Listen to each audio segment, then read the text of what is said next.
strengthening supply chains and modernizing port operations. And today I wanted to highlight that the Department of Transportation awarded $12.6 million in grants to 9 marine highway projects across the country in Delaware, Hawaii, Indiana, Kentucky, Louisiana, North Carolina, New York, New Jersey, Tennessee, Texas, and Virginia.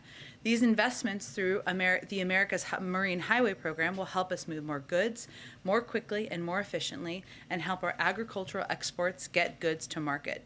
The announcement follows the successful first step of the Port Action Plan, which provided the Port of Savannah $8 million to set up container yards in Georgia and North Carolina, freeing up dock space and speeding up the flow of goods in and out of the port. 3 container sites are already in operation in Savannah, Statesboro, and Atlanta, and are already supporting Georgia businesses such as Home Depot, Carter, and agricultural exporters. And one more piece of good news for shipping costs. New data today confirms the cost of shipping a container between Asia and the West Coast is more than 25% lower than it was 3 months ago. So about $6,000, I was not a math major, $6,000 lower than it was 3 months ago, as this chart shows you. And that's important for the American people to understand and know, because if the cost of shipping a container is less expensive, it means that more goods can be shipped, that there should be more on the shelves stocked, and that the cost of goods also will come down. We've seen that play out, but this is definitely a positive sign. Also wanted to give you a bit of a sense of the week ahead. We'll have more to come in the coming days, I promise, but I can confirm for you that on Thursday, the President will award the Medal of Honor to 3 Army soldiers for acts of gallantry and intrepidity above and beyond the call of duty. And their stories are so amazing. I just wanted to take a brief moment to highlight a couple of them. Sergeant First Class Alwyn Cash will receive the Medal of Honor posthumously for his service as a platoon sergeant in Iraq on October 17, 2005. Cash was conducting a nighttime mounted patrol when the Bradley fighting vehicle he was in charge of was attacked by enemy small arms fire. An improvised explosive device disabled the vehicle, causing it to become engulfed in flames. After extracting himself, he set about extracting the driver and his peers trapped in the troop compartment. Despite the severe 2nd and 3rd degree burns covering the majority of his body, he repeatedly entered the burning building to retrieve his fellow soldiers. He selflessly refused evacuation until all of the other wounded soldiers were evacuated. His heroic actions at the cost of his life saved the lives of his teammates. Also being awarded a Medal of Honor is Sergeant First Class Christopher Solis, who will receive the Medal of Honor also posthumously for service as the leader of the Special Operations Unit in Afghanistan on July 12, 2018. Sergeant Solis led an operation to clear an area of enemy forces. When a large enemy force attacked, Sergeant First Class Solis voluntarily exposed himself to intense enemy fire multiple times to retrieve and employ a heavy weapon system, direct and lead a medical evacuation via helicopter, and act as a physical shield for his team, the aircraft and its crew. After being hit by enemy fire, he motioned to the aircraft to depart rather than remain to load him. His selfless actions saved the life of the evacuated partnered force member and almost certainly prevented further casualties. He died of the wounds he received in combat. And finally, Major Sergeant Earl Plumley will receive the Medal of Honor for his service as a weapons sergeant in Afghanistan on August 28, 2013. Then Staff Sergeant Plumley responded to a complex enemy attack when a massive explosion tore a 60-foot breach in the base's perimeter wall and 10 insurgents wearing suicide vests poured through. Staff Sergeant Plumley and 5 Special Operations members mounted 2 vehicles and raced toward the site of the detonation. Without cover and with complete disregard for his own safety, Staff Sergeant Plumley repeatedly advanced on the enemy force, engaging multiple insurgents with only his pistol, killing 2 insurgents and engaging combatants at close range, including an insurgent whose suicide vest exploded a mere 7 meters from his position. Undeterred, he joined a small group of American and Polish soldiers who moved to counterattack the infiltrators and carried a wounded soldier to safety. So the President looks forward to honoring 2 of those individuals posthumously and 1 on next Thursday when he awards the Medal of Honor. With that, Colleen, why don't you kick us off? Okay, thanks, Jen. I wanted to ask 2 questions. One is, can you talk a little bit about the White House outreach to Senator Manchin and other senators on the Build Back Better Act in relation to the recent CPI index reports today. And then the second question is, I wondered what else the White House can do or should be doing with regards to women's reproductive rights, given everything that's happening. Specifically today, there was a ruling out of Texas that keeps the restrictions intact while the lawsuits play out. So I just wondered what else, aside from the codification of Roe in Congress, can and should the administration be doing? Absolutely. Well, let me take the first one first. Let me first say that as it relates to the CPI, or the Consumer Price Index data this morning, let me start with the data. The data was taken in November. Even since that time, over the course of the last nearly 2 weeks, we've seen a decrease in costs in some of the areas that account for a big percentage of the rise in inflation. So about 50% of the inflation numbers, is attributed to the rising gas prices and the rising car prices. On gas prices, and we had a chart, maybe they'll pull it up again, that Brian Deese, our NEC director, talked about just yesterday. What we've seen in recent days are gas prices are coming down from their peak, and this obviously is not captured in the data, since the data was through the course of November. So in 20 states, gas is below their 20-year average in real terms, and natural gas is down 25% from its November average. We attribute this to a range of factors, including the president tapping the Strategic Petroleum Reserve in coordination with partners around the world. But more broadly, we're seeing positive signs of supply chain bottlenecks being addressed that are helping address this as well. And we expect those numbers to continue to decrease across the country. The other piece and gas, I should also note, on the wholesale market is down over 30 cents per gallon since its peak, which is, again, a good sign. The other piece, as we're seeing as it relates to cars, is wholesale car prices are down as well. Used car prices are down as well. So when car dealers are purchasing cars, they are at a lower cost than they were before for a range of reasons, including the availability of chips, because we've helped solve some issues in the supply chain. That means that as we look to the first quarter of next year, or the first couple of months of next year, those car prices are going to keep coming down. One other third note, let me just note in the data, one of course, the factors as it relates to costs that consumers are experiencing, the American people are experiencing, is, of course, the cost of food when you go to the grocery store. 25% of that, our economists or economic experts estimate, is related to meat prices. You go, you buy a pound of burger, you buy a poultry, whatever it may be. And our assessment here, and we've taken steps as it relates to our competition agenda, is that dominant corporations in these industries are taking advantage of their market power to raise prices while increasing their own profit margins. Meat prices are a very good example of that, something we're working to crack down on. And just to give you a sense, gross profit margins for big meat processors are up 50%, and net margins are up over 300%. That should not be the case. That is not all attributed to supply chain issues, et cetera. So I just wanted to dig into some of the data things there first, but I will note as it relates to how we have these conversations now with this data out, our argument is that this makes passing Build Back Better even more imperative, even more important, because what Build Back Better will do is it will start cutting costs early next year, including for childcare costs, cutting them in half in 2022, making preschool free for many families starting in 2022, saving families the $8,600 a typical family currently spends on preschool, leading to the construction of additional housing units starting in 2022. These are all areas, the way people, and the president just talked about this too, experience inflation, as you all know, is not through the data or graphs, as much as we love graphs in here, but it's about the costs on their family budgets. And so that's why in our view, and the president's view, the argument is even stronger to get it done now.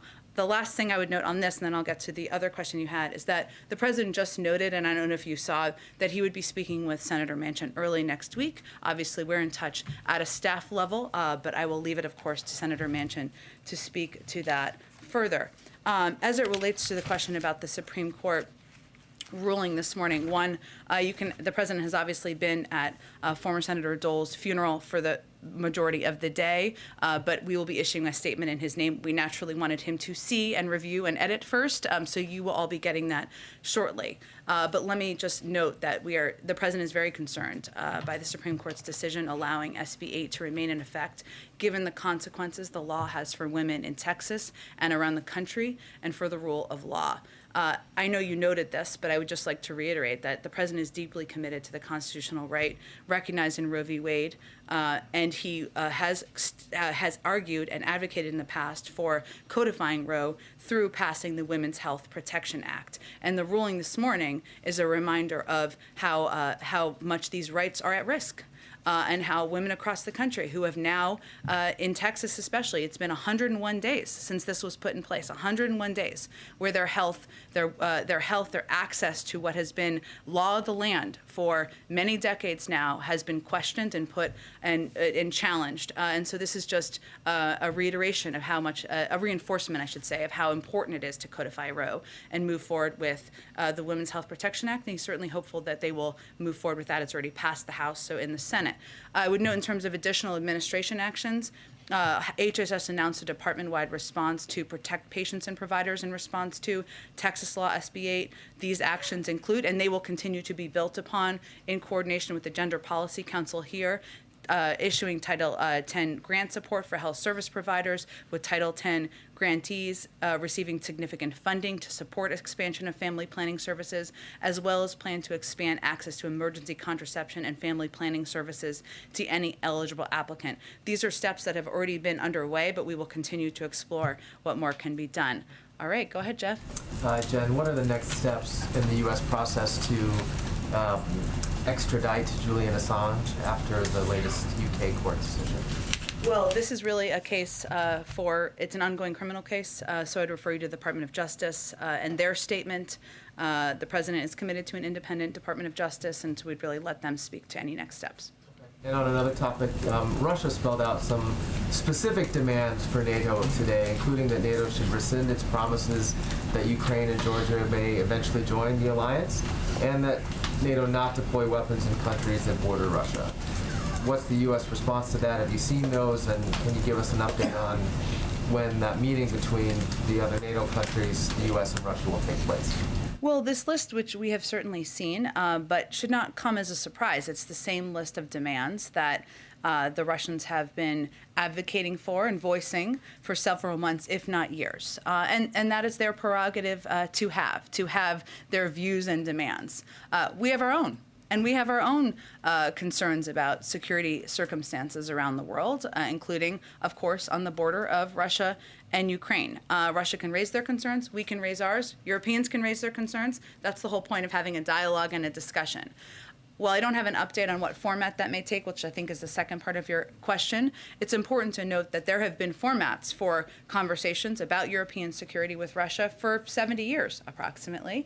And many of those are formats that could work, and we are open to being the format moving forward. I would note also that even as we're determining what that looks like, we have been engaged on a daily basis with all of the players here, our European partners, at a range of levels. Obviously, you saw the president have the call with the B9 leaders yesterday, as well as the Ukrainians, but we are in touch through senior officials at the State Department, in the White House, and we will continue to be. But I don't have any update at this point on the format. Go ahead. Thanks, Jen. The president said just a few moments ago that he thought that inflation may be at its peak right now. Is that the determination of your economic team when they analyze kind of the state of play in the market right now, or where is he kind of what's he basing it on? Well, I think if the president were standing here, I know he's always invited, which may be the next thing someone says, but which is okay. You're invited if you're listening. Would be that we, of course, defer to the Federal Reserve and their assessments that they make as they make predictions about inflation. They are predicting, as outside economists are, that inflation will come down next year. So we would really defer to them, as would the president. I think I have not obviously had a chance to speak to him post his comments, because it was just shortly not so long ago. But I think what he is in his mind, as he went on to articulate, is what we're doing to lower costs for the American people. And that's how he sees it, is, of course, inflation is a term we use here. We use it at the Federal Reserve, a very important economic term. The way the American people experience this at home is costs and what things cost, whether it is the cost of gas or natural gas, heating your home or putting gas in your car. We're seeing those prices come down. Or whether it is buying a car, again, we're projecting those prices will come down. We're obviously working to bring the cost of food down. So we are seeing those move in a good trajectory and in a good direction, and I think that's how he was articulating it. And then you guys have been consistent on your argument as it relates to Build Back Better and inflation now for weeks, if not months. Senator Manchin has been consistent in his position for weeks and not months. Obviously, something is going to need to change in that dynamic on the senator's side of things for him, I presume, to support Build Back Better. What changes in your argument that resonates with the senator, given his long-held positions here on inflation?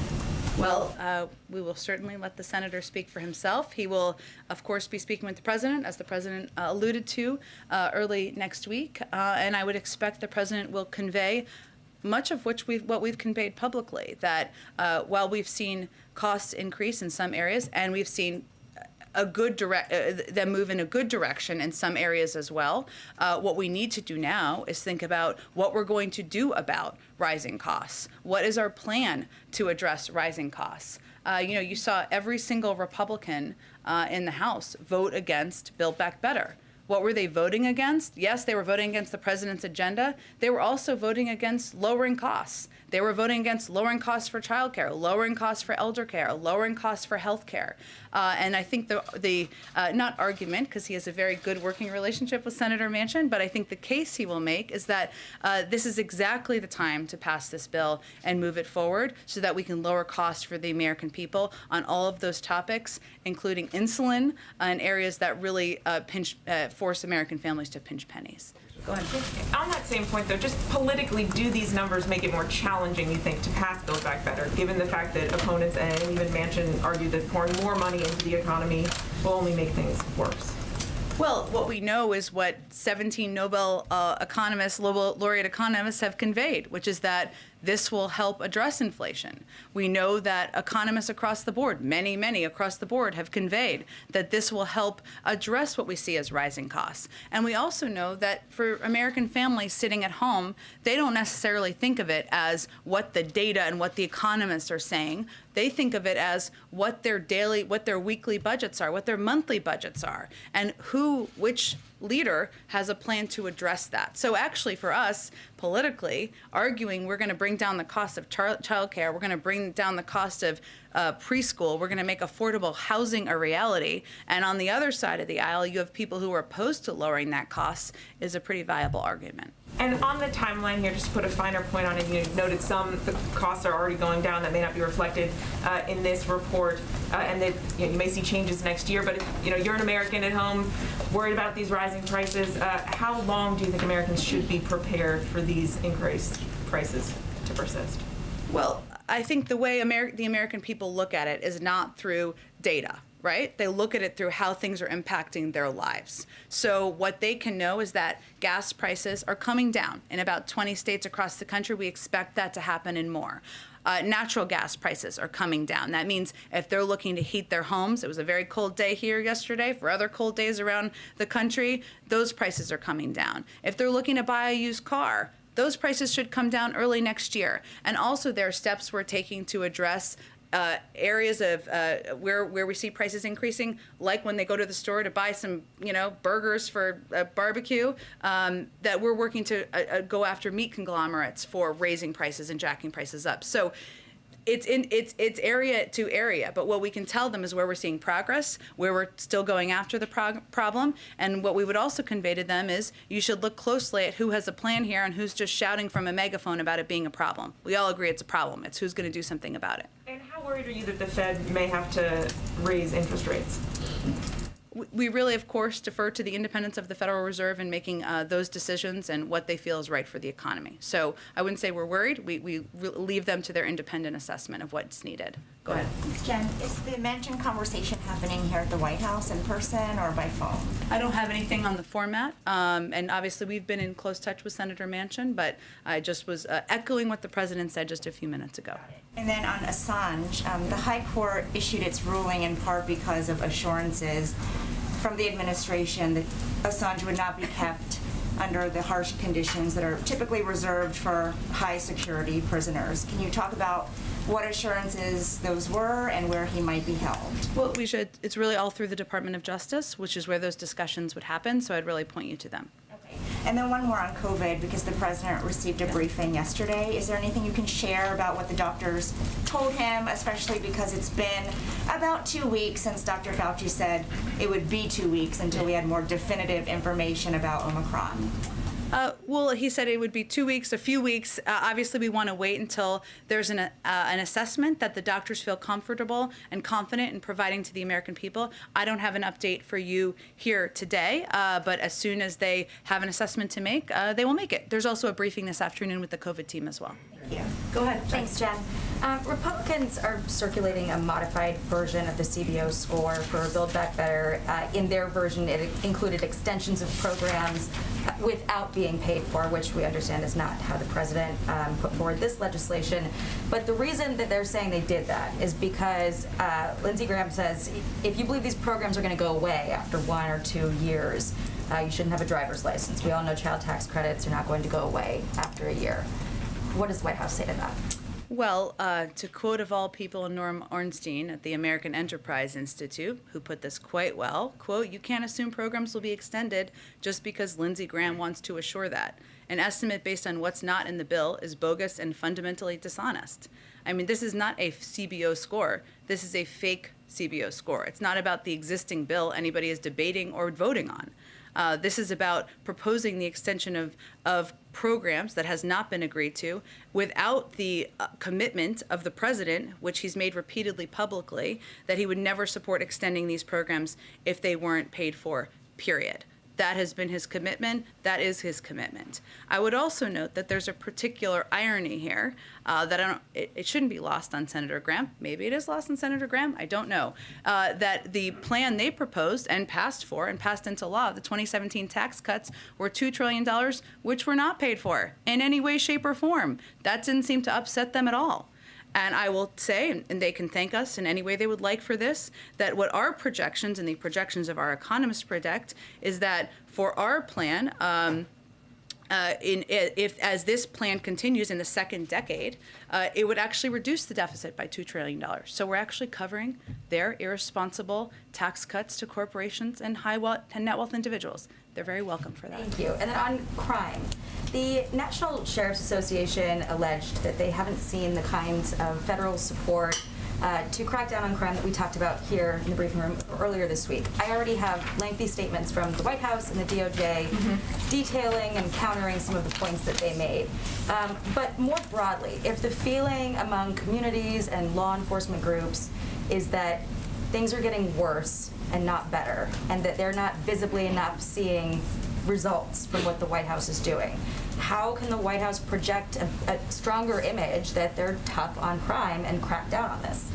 Well, Jackie, I would first say that we recognize, and let me just reiterate, that we agree that violent crime is a serious problem. We have concerns about what we've seen, serious concerns about retail theft in a range of communities across the country. And I know you are aware of this, but we have actually taken some what we would consider serious steps to help work with these communities, whether it's plussing up police forces in San Francisco and LA, or having the FBI work directly with the LA Police Department to address areas where we have seen an increase in retail theft. I would also note that what the president has proposed, and obviously we're on the CR short-term budget right now, is an increase in a plus up in funding for the COPS program of almost $300 billion more than what was proposed by the former president, because he believes that police departments and law enforcement should be properly funded and supported.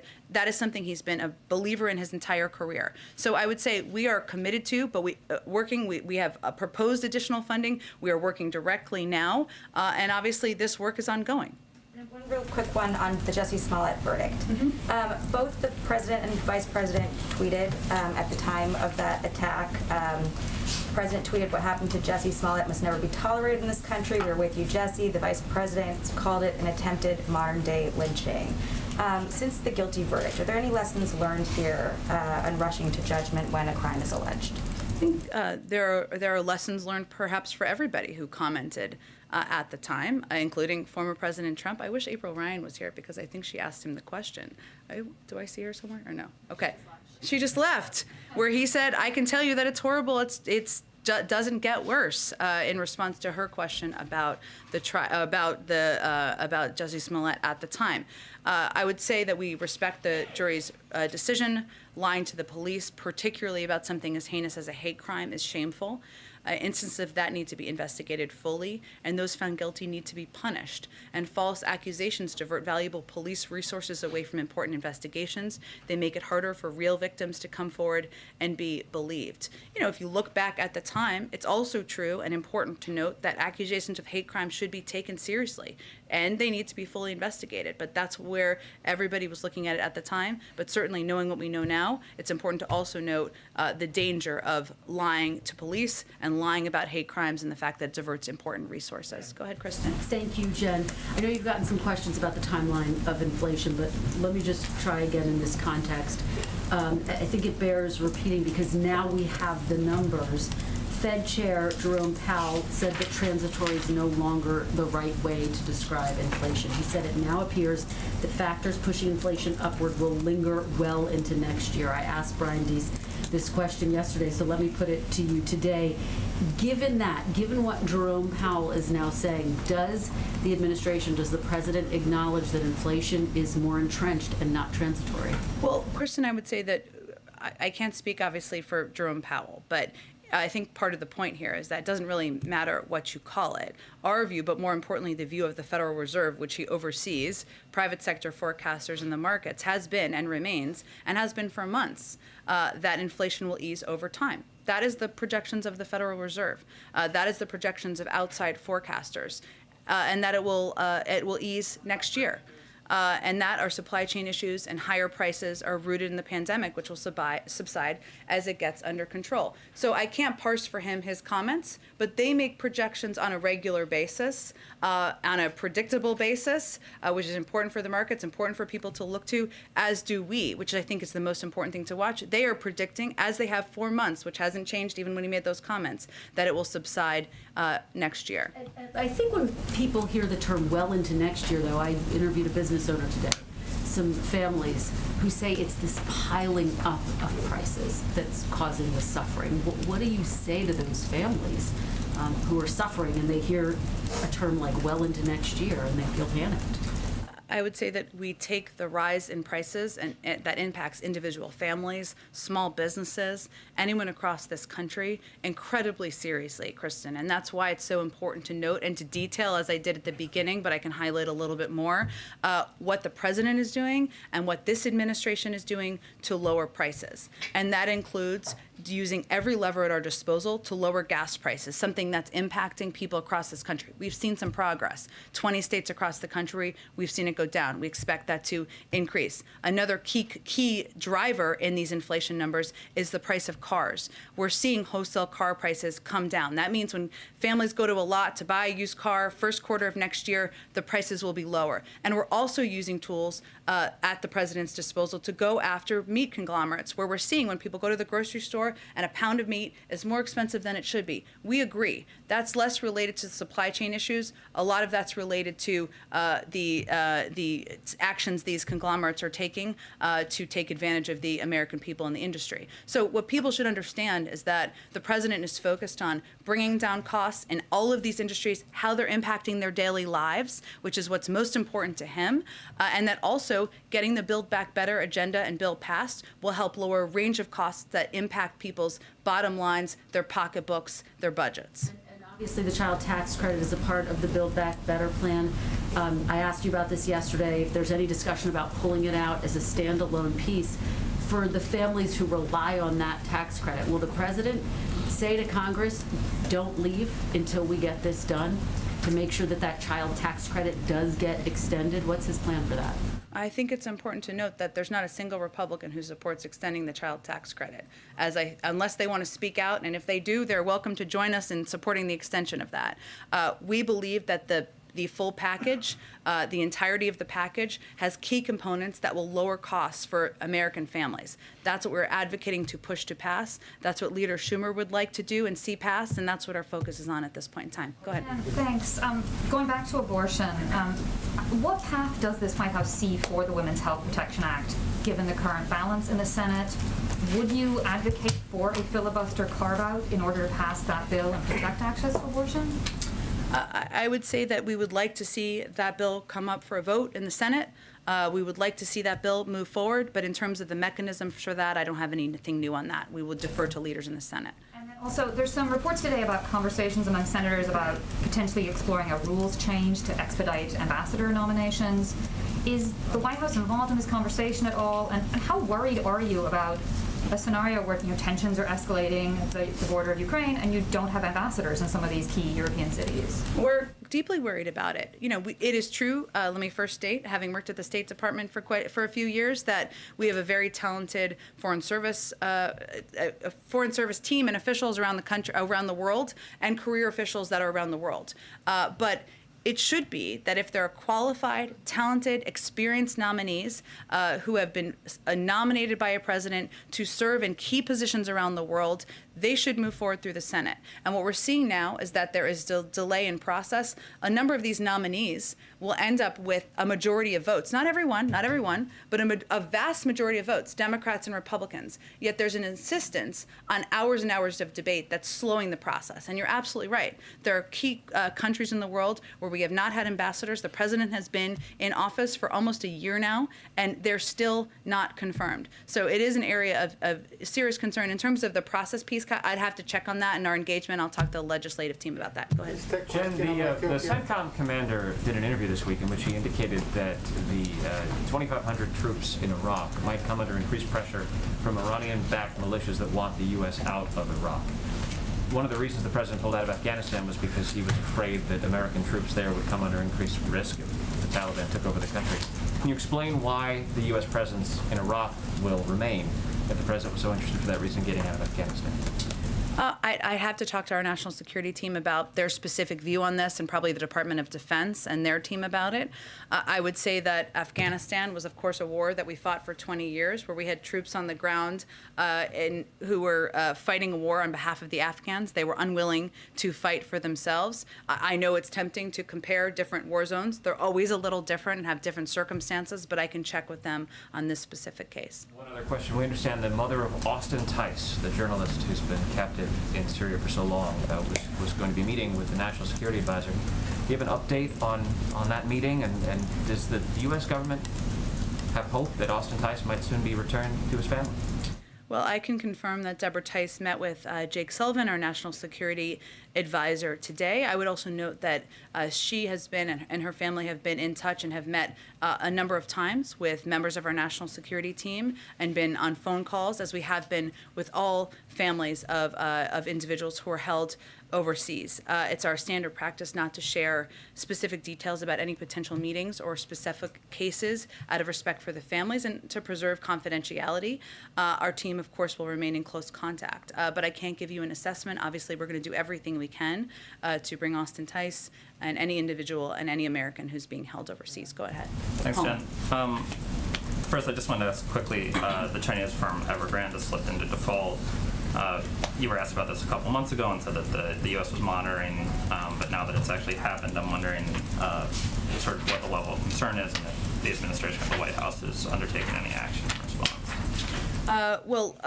The vast majority of their business and, of course, market impact is in China, not in the United States, as I think you well know. Obviously, any potential impact would be monitored by the Department of Treasury. I have not heard any additional or new assessment on that, but, of course, they monitor not only domestic but also global markets. And I just wanted to sort of diagram a sentence that you said earlier. Okay. It's a Friday. Give me a break. Well, I'll explain. You were talking about. I need a chalkboard or something. Yeah, the CBO. The CBO report of the Sure. non-existent bill, and you, in explaining why you didn't think it was valid, said that the president would never support extending these programs if they weren't paid for, period. And the reason I'm asking this Yeah. question is I envision a scenario where in like 2 or 3 years, I'm still sitting here, maybe you're not, but a This is like a real harsh line of questioning. you might be done with us, but a Biden press secretary is sitting here, and you're trying to extend some element of Build Back Better, because as we all know, the package is not going to move, or the elements of the package wouldn't all move together in we're just renewing Build Back Better. So I want to be extremely specific. If there's an element of Build Back Better that expires, the president will never support renewing that element unless it is fully paid for and deficit neutral. He wants to, he would only support extending these programs if they were paid for, period. I'm not going to parse all individual moments, but that is what he has stated publicly. That is his commitment. He is a person who is fiscally responsible, unlike the person who asked for the fake CBO score, and that is his commitment as long as he is president. So if it's child tax credit or payments for child care comes up, it's expiring, it's on its own, you don't have a way to pay. I'm not going to get ahead of a hypothetical, but again, what this fake CBO score was about was extending all of the programs that would expire without paying for them. The president would pay for them. There's no bill that exists on this front, and we don't even know what the vehicle would be.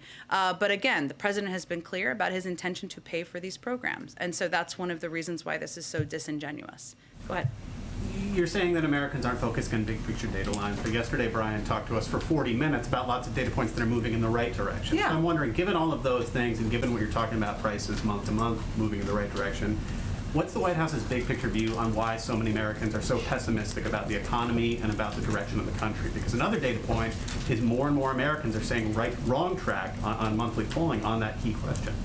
Well, there are certainly Americans who look at data. I'm not suggesting that. Many of them work in New York and other places. I'm conveying that the way people experience it, I think you know what I'm saying, but the way people experience it, and the president just said this as well, is not by looking at charts in the paper, right? As much as we love charts, because they're important for us to note, it's about their monthly budget and how much it takes to fill up their tank of gas, how much it takes to buy meat to have burgers for a barbecue. That's what I was saying.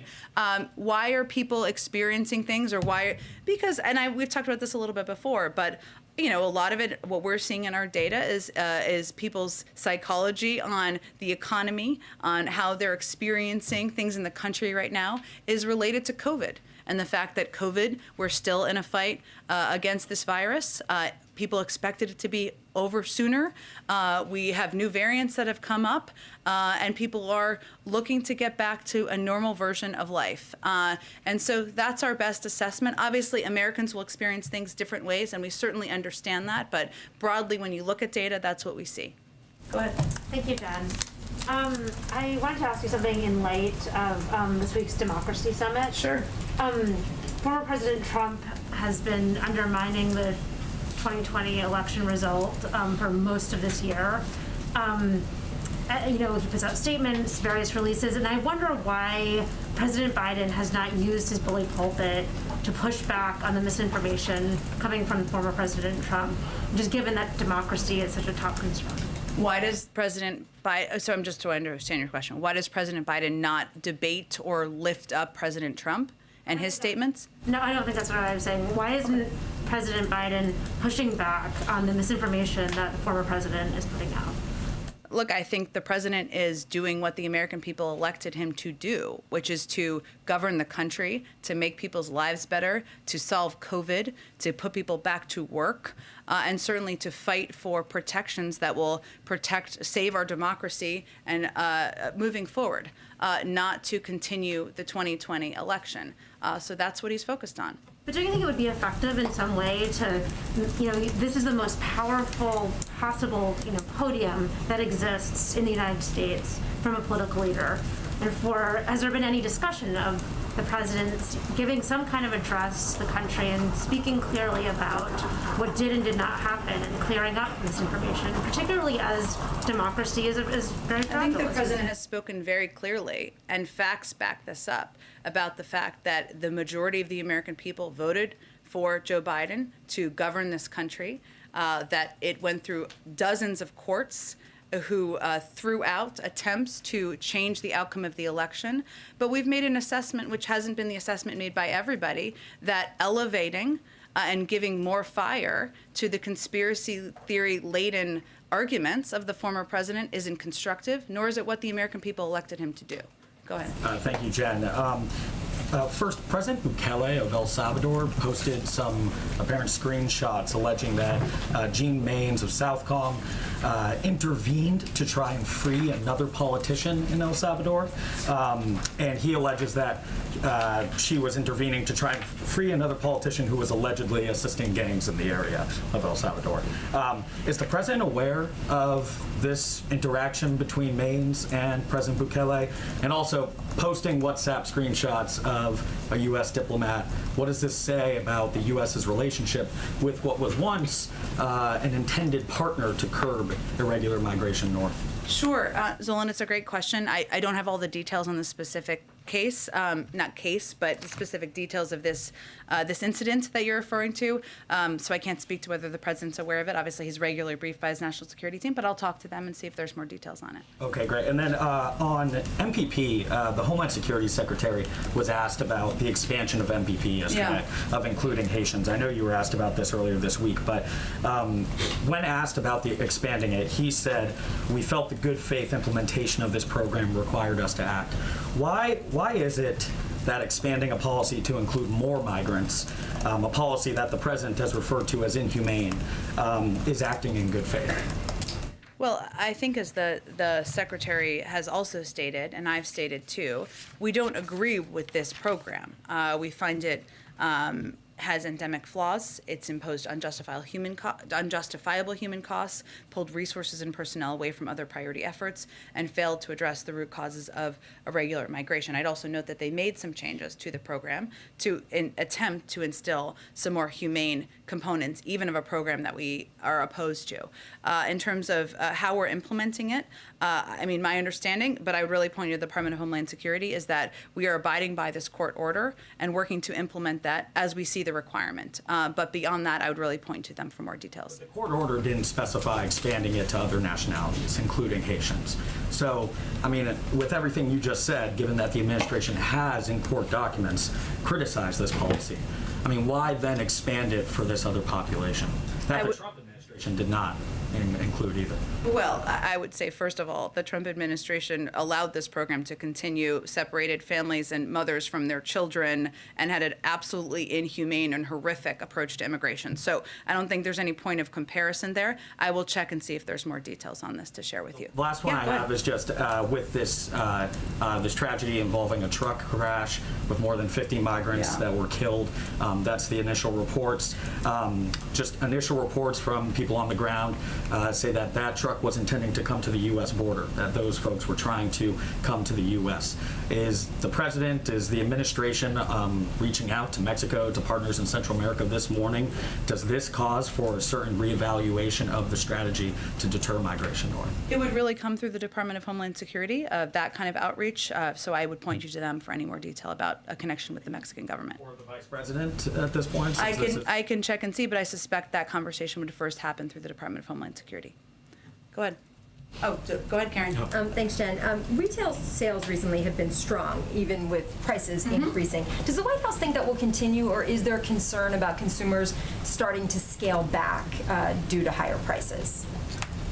We have seen retail sales up. I mean, it is the holiday season right now, so without being an economist, I suspect that retail sales are often up around the holiday season as people are engaging in retail therapy or what have you this time of year. In terms of whether it will come down and be, I think I would assume you mean below what the typical trend would be. We haven't seen that to date, but I don't have any economic projections of what we expect on that front, or I have not heard an expectation from economic team that we expect them to come down. And on a different topic, Manuel Oliver lost his son in the Parkland, Florida high school shooting in 2018. He's been here in Washington this week. He spoke to us, ABC, and said he wants to meet with the president to talk about gun control in the wake of another school shooting. I know that he's met with the president in the past, and some White House officials in the past have spoken with him. But is there a plan for the president to meet with Mr. Oliver while he's here in Washington? And then I just have one quick one after that about this. Sure. Well, let me first say that we have been in touch with Mr. Oliver. Cedric Richmond has been in touch with him, and we've also offered a meeting with Cedric Richmond and members of our senior team. I don't have anything to preview in terms of a meeting with the president, but certainly he is somebody, as you noted, who the president has met with in the past. We certainly respect and honor, one, his loss, but also his activism as a follow-up to that on behalf of gun safety, but I don't have anything to predict at this point for a meeting with the president. I think you were asked this earlier this week, but just to circle back on that, has the president spoken with any of the families who lost a child in the Michigan school shooting last week? I don't have an update on that either at this point in time. Go ahead. So the Los Angeles School District has 85% of its eligible students vaccinated, 12 years and older and up, but they're pushing back the deadline for the rest of those students because tens of thousands were not going to meet that deadline. How does the White House view that experience? Is it viewed that this has been a successful use of a mandate on students? Is this a warning sign that not enough students are getting vaccinated? How would you characterize and look at that situation? I don't have any specific grade of their implementation. Obviously, school districts across the country are going to implement or not different requirements to keep their schools safe. What I would note is that that is a vast majority, that is a compliance with what the requirements are they put in place by a large population of the school community. And that is something they have made the decision will make their community and their school safer, make parents feel more comfortable and confident in sending their kids to school. That's ultimately a good thing, but different schools are going to implement it differently. I think the president's principle is ultimately that there should not be a cliff, that there should be efforts to find accommodation, to ensure there's counseling, that there's communication and education about the efficacy of vaccines or alternatives like testing, and that is certainly something that we've conveyed to entities across the country. One more question on schools. Obviously, the White House wants schools to be open. It's been encouraging schools to open. Yeah. Many schools are fully open. But inside schools, there are often very strict rules. For example, sometimes students are required to eat outside or eat distant from each other, not talk to each other while they're eating. Does the White House want to see those rules lifted as well to get back to a more normal school experience? Well, schools are taking steps, especially since we've only recently approved through the CDC and FDA vaccines for 5 to 11-year-olds. They're not approved for kids younger than that, to keep their kids safe and keep students safe. I will tell you, I have a 3-year-old who goes to school, sits outside for snacks and lunch, wears a mask inside, and it's no big deal to him. I'm not saying that's the case for everybody, but these are steps that schools are taking to keep kids safe. And I think the vast majority of parents appreciate that. Obviously, we want to get to a point where we're turning to a version of normalcy for everybody, right? Where you're not sending your kids backpack with 7 extra masks, right? Where you're not adding 2 hats so that they're warm outside for a snack. There's no question that's the case, but we also think the most important thing should be safety, the safety of kids, keeping kids in school, which the president is very focused on, and some of these steps, creative steps that schools have taken, have enabled that to be possible. Go ahead, Tina. Is the Biden administration considering extending that student loan payment pause? I know there's, if not, besides legislation that probably won't pass, what are some of the options that can help these people? You're talking about the student loan payment pass that expires in February, just for clarity. So in the coming weeks, we will release more details about our plans, and we'll engage directly with federal student loan borrowers to ensure they have the resources they need and are in the appropriate repayment plan. We're still assessing the impact of the Omicron variant, but a smooth transition back into repayment is a high priority for the administration. The Department of Education is already communicating with borrowers to help them to prepare for return to repayment on February 1st and has secured contract extensions with loan servicers. So we are preparing for a range of steps here. These steps have provided, I would just note, more than $12.5 billion in discharges to nearly 640,000 borrowers, plus tens of billions more saved by the 41 million borrowers who have benefited from the extended student loan payment pause. But it expires February 1st, so right now we're just making a range of preparations. And then on the Olympics, China earlier this week said when they learned of the diplomatic boycott that there might be some retaliation. Are there any counteractions that have been discussed within the administration? We would certainly let China speak for themselves. As we noted when we made this announcement, we felt, the president felt, that we could not proceed with business as usual and send a diplomatic delegation to the Olympics. But obviously, we work with China on issues where there is agreement, and we make clear where we have concerns, and that includes our strong concerns about human rights abuses, specifically in Xinjiang. Go ahead. Thanks, Jen. Just following up on Steve's question on Austin Tice. Yeah. You mentioned that the administration is doing everything it can to free him. Does everything include direct engagement with the Assad government in Syria? I'm not going to detail anything further. Our objective is, of course, bringing people home. And not just the Tice family, but other families of those who have been held captive have criticized the president that they haven't seen direct personal engagement on their family cases. Maybe you could explain what the president has done directly to help free some of these Americans abroad. I'm not going to detail the president's engagement because it's not advantageous to our objective of bringing people home. What I can tell you is that Austin Tice's mother and all of the families of Americans who are being held overseas have been in touch with our national security team, have been in touch with Jake Sullivan and other senior officials in a range of departments at the State Department and others multiple times, and we are absolutely committed to closely coordinating with them, to doing everything we can from here in the United States government to bring their loved ones home. Go ahead. Jen. Following on that UK court ruling on Assange, has the president ever given any consideration at all to a pardon? And also, what is your response to the message in some quarters that prosecuting Assange is an assault on freedom of speech, freedom of press, information, etc.? Well, I would again reiterate that this is a case that is still ongoing. It's really under the purview of the Department of Justice. They've put out a statement. I'd point you to that for any further comment. I would say, broadly speaking, outside of this case, that the president has been an advocate for freedom of speech, freedom of press. He's holding a 2-day democracy summit that's wrapping up today. The freedom of media and press is a central component of that. He announced an additional tranche of funding to ensure we're advocating for that. And he is somebody who's going to continue to advocate that domestically and internationally through the course of his presidency. Go ahead, Nadia. Thank you, Jen. You said you're expecting the price of oil to go down soon. What do you base that on, and will the president reach out to the OPEC Plus producer countries again? And I have another. Well, we've already seen the price go down some, so I was basing it on what we've seen in the data in the oil markets. And yesterday you talked elaborately about a possible sanctions, economic sanctions on Iran. And you said that you will send delegations perhaps to the UAE and talk to your allies like Japan or South Korea and the rest.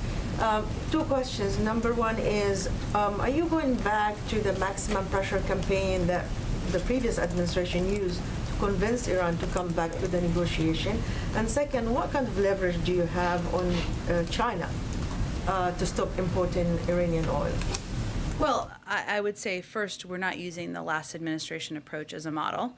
They pulled out of the Iran nuclear deal, which meant that they've been able to proceed and progress in their nuclear program without visibility from the United States or the global community in a way that it leads to a reduction in everyone's security and is ultimately has enormously negative impacts globally. As it relates to what our leverage is on China, China was a constructive member of the P5+1, has continued to be, and obviously there are certain restrictions and requirements everybody would have to implement in order for this to move forward. That's all part of the negotiations. I don't think anyone wants to see Iran acquire a nuclear weapon. I'm not sure if you would call that leverage as much as something that is important to the security of the global community.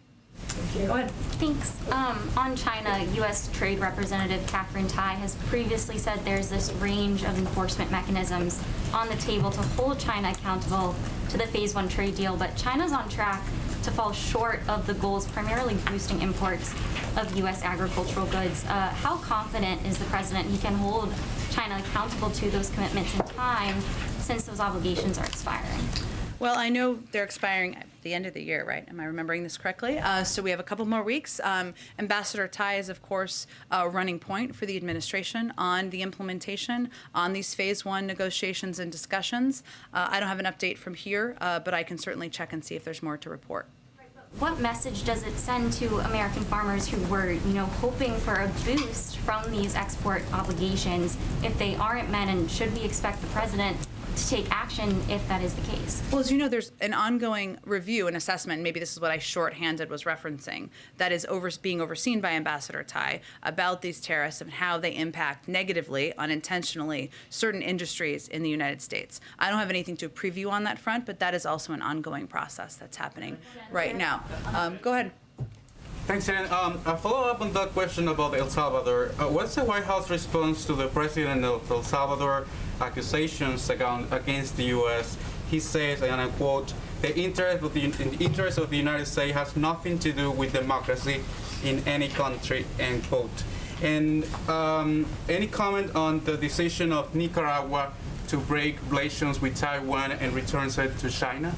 Sure. Let me start with Nicaragua. The decision deprives Nicaragua's people of a reliable and democratic partner in Taiwan. Taiwan is a like-minded democratic partner, a steadfast partner, and friend to countries throughout the region. We encourage all countries that care about democratic institutions, transparency, the rule of law, and promoting economic prosperity for their citizens to expand engagement with Taiwan. We refer you to the State Department for anything further, but I would note that they put out an extensive statement on that. Go ahead. On the question on El Salvador, the quote the president of El Salvador saying that the U.S. government has nothing to do with democracy in any country.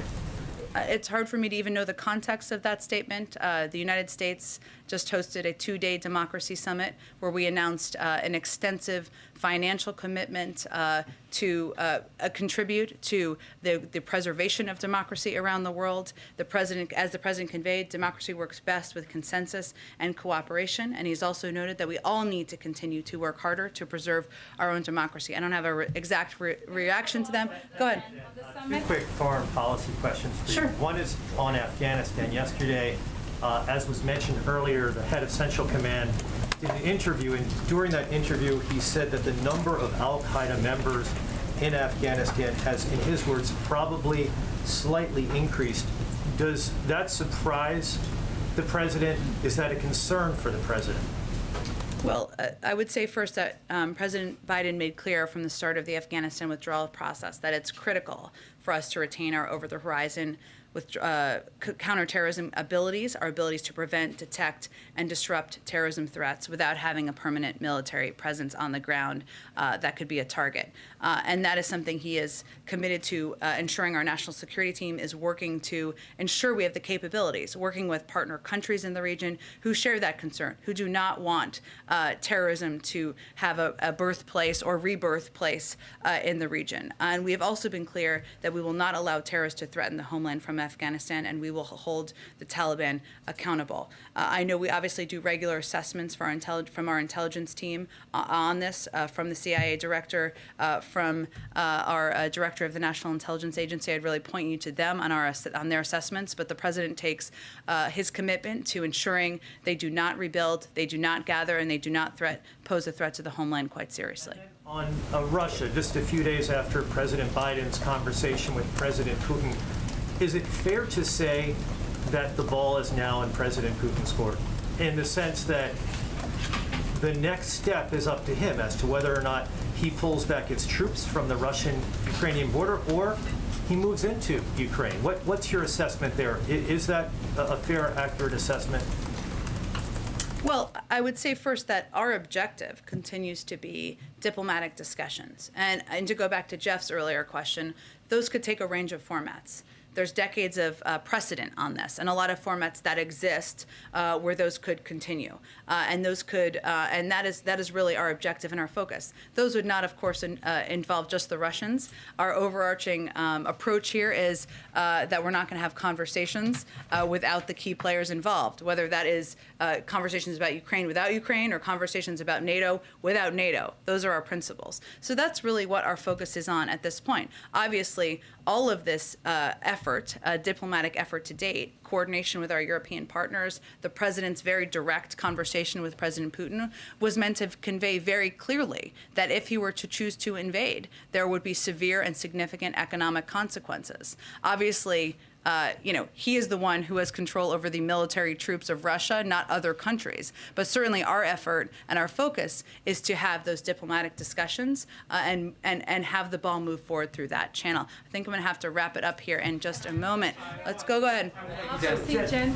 I have two quick follow-ups. Sure. The first is, you've been consistent on this, and so has the president, about your support for codifying Roe v. Wade. Yeah. What's more, Speaker Pelosi and Majority Leader Schumer have also voiced their support. Has the White House been doing outreach on this, and do you think that you would have the votes to be successful? I can't give an assessment of the vote count at this point. What I will tell you is that we have been engaged with leaders on Capitol Hill, many of whom have been quite outspoken about their concern and the need to move forward with the Women's Health Protection Act. Today, in light of the fact that women in Texas have been, for 101 days, they've had their basic access to women's health care, to their fundamental right that's been the law of the land for decades, be put into question and at risk. In terms of what our engagement will be, we will continue to be engaged. And the ruling this morning reinforces that there is more work to be done, reinforces that need to engage on Capitol Hill and with localities around the country. Moments ago, you were pretty definitive when you said that President Biden would only support extending these programs if they were paid for, period. Does that necessarily mean that sometime in the future, President Biden would be prepared to raise taxes? Well, I think President Biden's been pretty clear about his protection of keeping taxes low for the middle class and lowering them. But we don't have any hypothetical bill we're talking about here. I think you've seen him convey that pretty clearly, and all of the bills he's supported have been consistent. But we'll have real conversations when real bills exist. Edward, why don't you do the last one? Thank you, Jen. So you talked about inflation here in the room, the highest we haven't seen since 1982. President's been in office about 11 months. What grade does the president give himself on his handling the economy? I think every president I've ever worked for, I've only worked for two, but they try not to grade themselves. But I will tell you what the president is proud of working on with Congress, with governors, with leaders across the country, is his effort to lower prices for people across the country, whether it's the steps he took to lower the price of gas, whether it's the steps he took from the beginning to address bottlenecks in the supply chain that we're seeing play out now positively in terms of improvements, or whether it's his effort, his proposal to introduce Build Back Better, which will cut costs for people across the country. All right, happy Friday, everyone. Thank you, everyone. Have a good day.